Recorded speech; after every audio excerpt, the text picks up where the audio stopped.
So hello, কেমন আছেন সবাই? তো আজকে আমাদের ভিডিও টপিক হচ্ছে অবজেক্টস। সো জাভাস্ক্রিপ্টে অবজেক্ট হচ্ছে সিম্পল জিনিস। আমরা এর আগে দেখেছি যে হচ্ছে অ্যারেতে আমরা হচ্ছে ডিফারেন্ট টাইপ অফ ডাটা রাখছি, তাই না? অ্যারেতে আমরা অনেকগুলো ডাটা রাখছি, ওই ডাটাগুলো আমরা ইটারেশন চালাই, ওই ডাটাগুলোকে আমরা অ্যাক্সেস করছি। অবজেক্টেও ব্যাপারটা সেম, তবে অবজেক্টে একটা ডিফারেন্ট আছে। ডিফারেন্টটা হলো অবজেক্টে আমরা ডাটাগুলো কি ভ্যালু পেয়ার হিসেবে রাখবো, মানে একটা ডাটার কি থাকবে আর ওই ডাটার ভ্যালু থাকবে। তাহলে আমরা ওই ডাটাটাকে অ্যাক্সেস করার জন্য ওর কি ধরে ডাকলে ওর ভ্যালুটা চলে আসবে। তো চলুন ফার্স্টে দেখি যে অবজেক্ট কেমনে ডিফাইন করে। তো আমি ফার্স্টে একটা ভেরিয়েবল লিখি কনস্ট্যান্ট, দেন হচ্ছে এখানে আমার একটা যদি বলি যে অবজেক্ট, যে এইটা হচ্ছে আমাদের একটা অবজেক্ট, ঠিক আছে? সো এই সেকেন্ড ব্র্যাকেটটা দিয়ে দেওয়া, এটা হচ্ছে একটা অবজেক্ট যেটা হচ্ছে এমটি অবজেক্ট। এখানে চাইলে আমরা অনেক কিছু দিতে পারি। এখন লেটসে আমার অবজেক্ট হিসেবে আমি রাখলাম যে মাই কার, ওকে? তো মাই কারে আমি দিলাম যে নেম, নেম হচ্ছে আমার গাড়ির নাম। লেটসে এই নেম যেটা দেখতে পাচ্ছেন এটা হচ্ছে একটা কি, আর এই পাশে হচ্ছে এটা ভ্যালু, ঠিক আছে? কার হচ্ছে এটা কারের প্রাইস থাকতে পারে, প্রাইস দিলাম হোয়াট এভার প্রাইস দিলাম। এরপরে কারের হচ্ছে একটা ইঞ্জিন সিসি থাকতে পারে, মনে করেন যে 1500, ঠিক আছে? সো এটা হচ্ছে একটা অবজেক্ট। নাও আমি যদি একটা দেখতে চাই, আমি কনসোল লক করি একবার, ওকে? মাই কার, ওকে। সো নাও দেখতে পাচ্ছেন ও হচ্ছে আমাকে অবজেক্টকে রিটার্ন করছে, রাইট?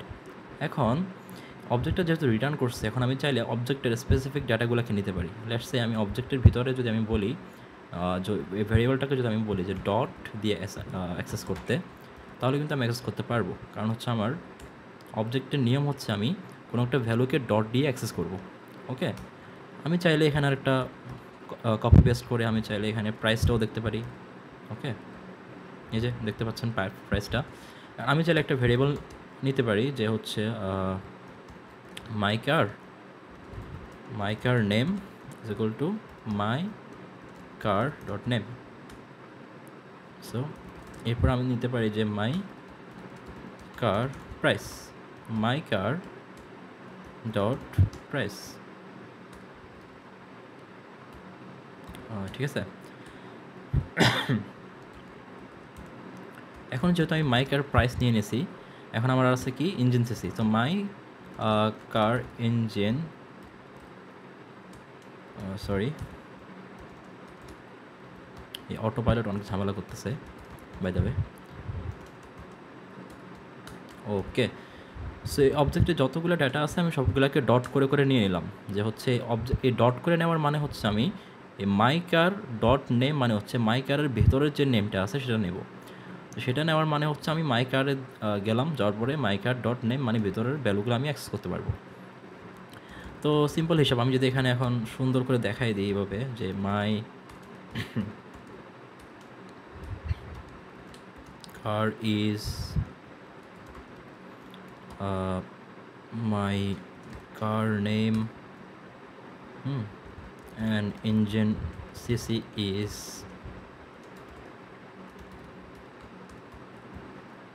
যে দেখাই দিলাম আমি। লেটস সে মাই কার, আমার কারের নাম কি আর কারের ইঞ্জিন সিসি কত এটা দেখালাম। এটা লেটস সে আমি ক্লিয়ার করে আবার রান করি। দেখতে পাচ্ছেন my car name is Toyota and engine CC কত, ঠিক আছে? এখন আমি চাইলে এইটাকে একটু চেঞ্জ করে এভাবে ভেঙে ভেঙে না করে আমি ডিরেক্টলি করতে পারি। যদি করি তাহলে আমি হচ্ছে এটাকে ডিস্ট্রাকচারিং করতে পারি, ডিস্ট্রাকচারিং,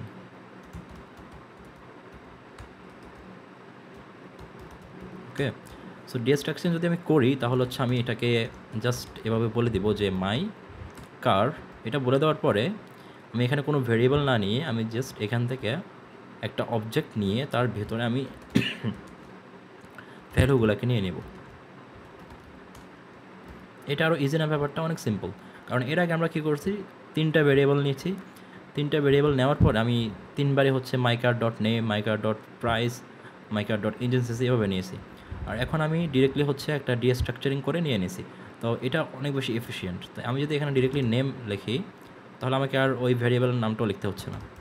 আর প্রাইস না, এখানে হবে ইঞ্জিন সিসি। ওকে, এই যে দেখেন সেম রেজাল্ট, ক্লিয়ার করি, এই যে সেম রেজাল্ট। এখন আমি যদি এটাকে রিনেম করে দিই, সেটাও করতে পারেন। যদি বলে যে মাই কার, এটা হচ্ছে মাই কার নেম, এখন কিন্তু এটা রিনেম হয়ে গেছে। আগে যে আমরা একটা ভেরিয়েবল দিয়েছিলাম, এখন ওই নামে যদি ডাকি সে এখন কাজ করবে। ওকে, এই যে দেখেন মাই কার নেম, রান করেন টয়োটা। এখন কিন্তু তাকে নেম দিলে সে আর পাবে না, কারণ হচ্ছে সে এখন ওভাররাইট হয়ে গেছে, মানে রিনেম হয়ে গেছে আর কি। তার নামটা এখন আর নেম নাই, তার নামটা এখন মাই কার প্রাইস। সিমিলারলি আপনারা এখানে প্রাইসও করতে পারেন সেম জিনিস। যদি বলেন যে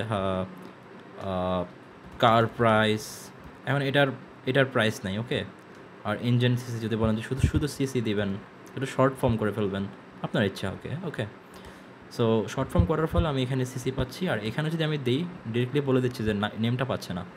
সো এখানে আমি জাস্ট বলবো যে এন, একদম শর্ট ফর্ম এন, আর এখানে CC. Okay, how amazing right. এখন এখানে নামটাও পাচ্ছে, সিসিটাও পাচ্ছে। Okay great. সো এটাও দেখলাম এক্সাম্পল। এখন নেক্সট এক্সাম্পলে চলে যাই। সেটা হলো আমরা চাইলে কোনো একটা, এই লেটস আমার এই কার্ডটা আছে না, মাই কার্ডের ভিতরে আমাদের একটা ভ্যালু দরকার, নিউ একটা ভ্যালু আমরা অ্যাড করব।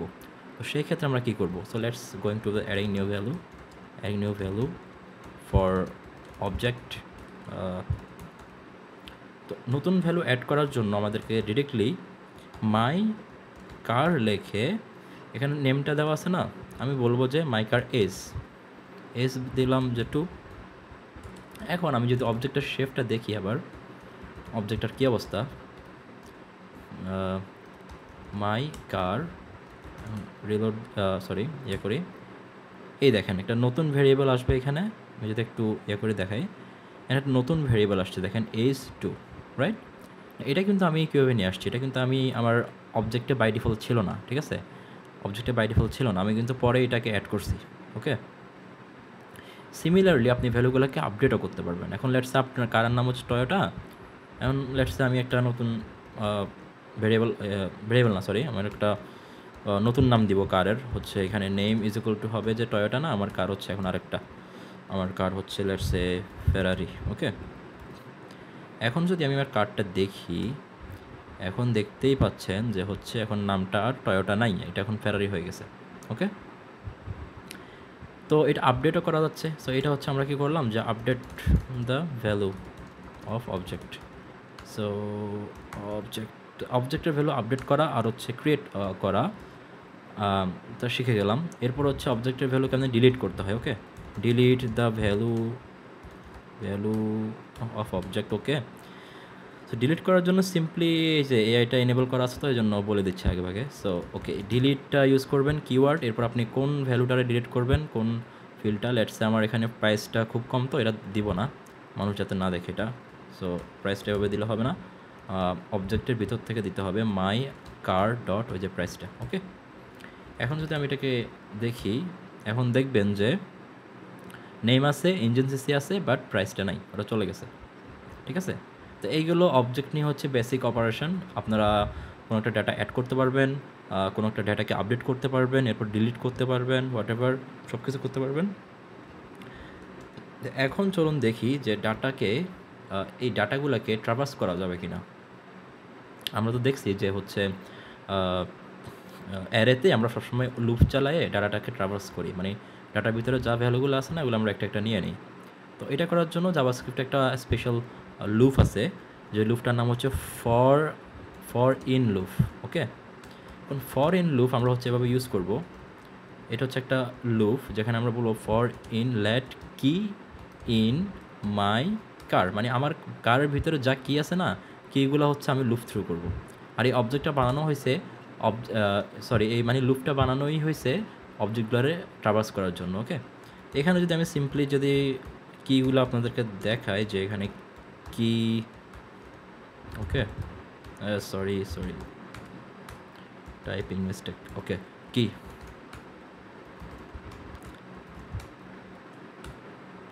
এখন দেখতে পাচ্ছেন যে এখানে কিগুলো দেখাচ্ছে নেম, ইঞ্জিন, এইজ। তো যেহেতু কি দেখাচ্ছে, এখানে যেহেতু কি দেখাচ্ছে, তাহলে আমরা কি হিসেবে ডাটাগুলো তো নিতে পারি, তাই না। আমি যদি এভাবে বলি যে হচ্ছে কী হিসেবে ডাটাগুলো নেব, তাহলে আমি আগে কেমনে করছিলাম দেখেন, এখানে সবসময় আমি কী নেওয়ার সময় হচ্ছে আমি অবজেক্টটার নাম লিখছি, ডট করে ওই কীটার নাম দিছি, তখন হচ্ছে ভ্যালুটা চলে আসছে, তাই। তো এখন আমি হচ্ছে মাই কার যদি লিখি ডট কি দেই, তাহলে কি আসবে দেখা যাক কি আসে, কোনো এরর থ্রো করে কিনা। দেখে না, এরর থ্রো করছে, কারণ হচ্ছে এই কিটা এভাবে অ্যাক্সেস করা যাবে না। বাই দ্য ওয়ে, আরেকটা অ্যাক্সেসের নিয়ম শিখিয়ে দিই আপনাদেরকে, অবজেক্টের কি অ্যাক্সেস করা, এগুলো সব কেটে দিই, এটা আপাতত একটু কমেন্ট আউট করে দিই, sorry, okay comment out, accessing properties, okay access করবো হচ্ছে এবার কীভাবে দেখেন, আমি যদি কনসোল লগ করি, মাই কার আগে আমরা অ্যাক্সেস করছি কীভাবে, ডট দিয়ে নেম, ওকে এটা কাজ করবে। এটা যদি দেখি যে মাই কার টয়োটা, ওকে আবার এটা কেন প্রিন্ট হচ্ছে, এটা অফ করে দিই, বুঝতে সুবিধা হবে, ক্লিয়ার, ওকে দেখেন শুধু টয়োটা প্রিন্ট করতেছে, এটা নামটার আমি প্রিন্ট করছি। মানে আমি চাইলে এটাকে এভাবে না করে আমি চাইলে এটাকে এভাবেও করতে পারি, অ্যারের মতো করে, ওকে যে নেম, এটা ইন্ডেক্সিংটা মানে ভ্যালুগুলোর ইন্ডেক্সিংটাই সে কী হিসেবে নিয়ে নেয়, ওকে। এখন আমি যদি এটাকে ওই ইন্ডেক্সিংয়ের মতো করে নিই, তাহলে সেটাও এটা বলবে। এখানে যদি আমি বলি যে প্রাইসটা কী ছিল, ঠিক আছে, সে প্রাইসটা বলবে, ঠিক আছে। সো এভাবে যেহেতু অ্যাক্সেস করতে পারতেছি, তাহলে আমাদের লুপ যখন আমরা চালাচ্ছি, তখন আমরা হোয়াট ইফ আমরা এখানে যদি এটাকে এভাবে দিয়ে দিই, এটা কি কাজ করবে না, কী মনে হয়?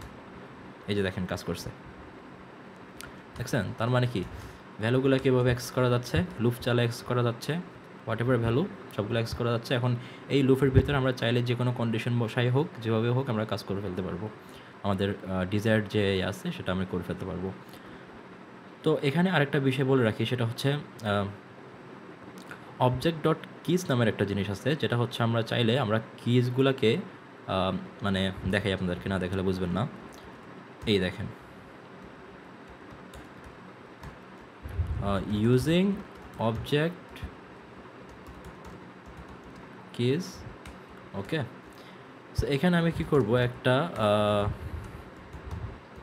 কিজ বলবো, বলার পর আমি অবজেক্ট একটা জাভাস্ক্রিপ্টের বিল্ট ইন আছে, তো অবজেক্টটার ভিতরে আমি জাস্ট বলবো যে আমার কিজ কোনগুলো, আমার কিজ হচ্ছে মাই কারের কিজগুলো। এটা যদি আমি বলে দিই, তাহলে আমি যদি কনসোল লক করি, এখন দেখতে পাবেন যে হচ্ছে সবগুলো একটা অ্যারেতে দিয়ে দিয়েছে, আর এখানে শুধুমাত্র কিগুলো দেওয়া হয়েছে। তার মানে অবজেক্ট জাভাস্ক্রিপ্টের একটা বিল্ট ইন জিনিস, যেখানে আমি বলে দিচ্ছি যে অবজেক্ট ডট কিজ, অবজেক্ট নিজেও একটা অবজেক্ট জাভাস্ক্রিপ্টের, সেটার ভিতর থেকে আমি কিজ নামের মেথডকে আমি জাস্ট আমার অবজেক্টটাকে পাস করে দিচ্ছি। পাস করে দেওয়াতে আমি আমার কিগুলো একটা অ্যারেতে পেয়ে যাচ্ছি। সেমভাবে আমি যদি বলি যে আমার ভ্যালুগুলো আমি নিয়ে নিতে চাই, ভ্যালিউ আমি জাস্ট বলবো অবজেক্ট ডট ভ্যালিউস মাই কার, ওকে। এখন আমি যদি এখানে একটু প্রিন্ট করে দেখাই দিই আপনাদেরকে ভ্যালু, এখানে দেখবেন যে দুইটা অ্যারে, একটা অ্যারেতে হচ্ছে কি আর একটা অ্যারেতে হচ্ছে ভ্যালু। তার মানে বুঝতেই পারছেন যে আমরা এখন অবজেক্টকে অ্যারেতে কনভার্ট করে ফেলছি, রাইট। আর এইটা যেটা আমরা করছি এটা হচ্ছে converted, okay, converted object to array, এটা করে ফেলছি। তো বিগিনার হিসেবে আসলে এতটুকুই হচ্ছে এনাফ। আর যেহেতু স্ট্রাকচারিং পর্যন্ত দেখাই দিছি আপনাদেরকে, এতটুকুই এনাফ। এরপরে নিয়ার ফিউচারে আমরা অনেক কিছু দেখব, ওকে। সো আজকে ভিডিও এই পর্যন্তই। ভালো লাগলে লাইক করেন, সাবস্ক্রাইব করেন, কমেন্ট করেন, ওকে। দেখা হচ্ছে পরবর্তী ভিডিওতে। Good bye.